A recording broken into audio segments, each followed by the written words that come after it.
Hey, sixth grade, here is our learning goal for our lesson for today.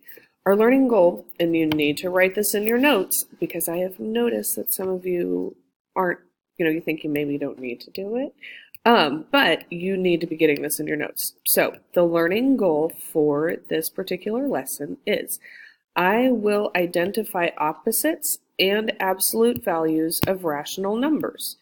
Make sure you hit pause so you can get that written in your notes. I will identify opposites and absolute values of rational numbers. The question that we're going to answer in this lesson is, how can we represent positive and negative numbers on a number line? Make sure you write that in your notes, guys. I do realize that quite a bit of this will be review, but I still want you to get it down in your notes. Make sure that we have this learned and all figured out. So the first thing I want you guys to do is make a table like the one that you see here on your screen already. You're going to need the table. You're going to need to also write your number line. And this table is showing the change in water levels as the tide comes and goes throughout the day, at the beach where we all wish we were on vacation. So on a number line, sea level is considered to be 0. So go ahead and pause the video so you can write your table, draw your number line, and just like I have on my screen, make sure it goes from -5 to +5.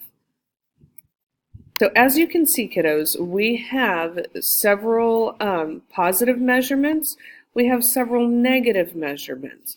So I want you to start by graphing the positive measurements for point A, point B, and point E. Go on ahead and mark those on your number line. Next, I want you to graph the two negative points. I want you to graph point C and point D.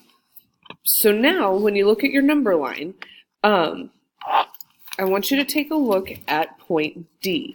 How many units away from 0 is point D? You've got 0 here. Point D, you should have marked down somewhere around in here. So when we count, our number line shows us that point D is -2.5 units away from 0. So the opposite of that would be point B. Point B is also 2.5 units away from 0, just going in the positive direction. So going ahead, I would just draw like a nice little arcing line up and over to show that -2.5 and +2.5 are opposites. And then when we take a look at our water levels, we can see that we have one more pair of opposites. We have the -0.5 as well as the +0.5 measurements. So make sure you have, well, you already have them graphed on there, sorry. But I want you to go on ahead and draw an arcing line up and over, connecting the two of them to each other so that you can see that they're opposites. When we look at that, we can see that point E is the same distance from 0 on the number line as point C. So -0.5 and +0.5 are a pair of opposites.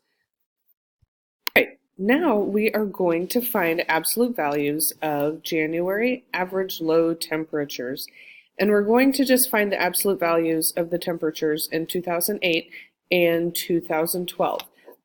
So you're going to need to pause the video so that you can draw your own table, just like what you see here on the screen, and you will also need to draw your own number line, going from -12 all the way down to +12. So pause the video and make sure that you get all of that included. So let's take a look at 2008. And the average low temperature in 2008 is -7. So we're going to graph -7 on the number line. Make sure you do that. -7 is how many units away from 0? We have 1, 2, 3, 4, 5, 6, 7. So -7 is 7 units away from 0. To find the absolute value of -7, you're going to have to go back to 0 and then count 7 units to the right. Because remember, 6th grade, absolute value is always, always, always positive.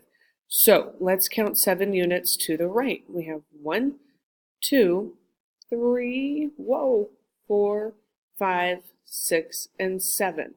So the absolute value of -7 is going to be +7. So just like you see down here below your number line on the screen, you have the absolute value of -7 equals +7.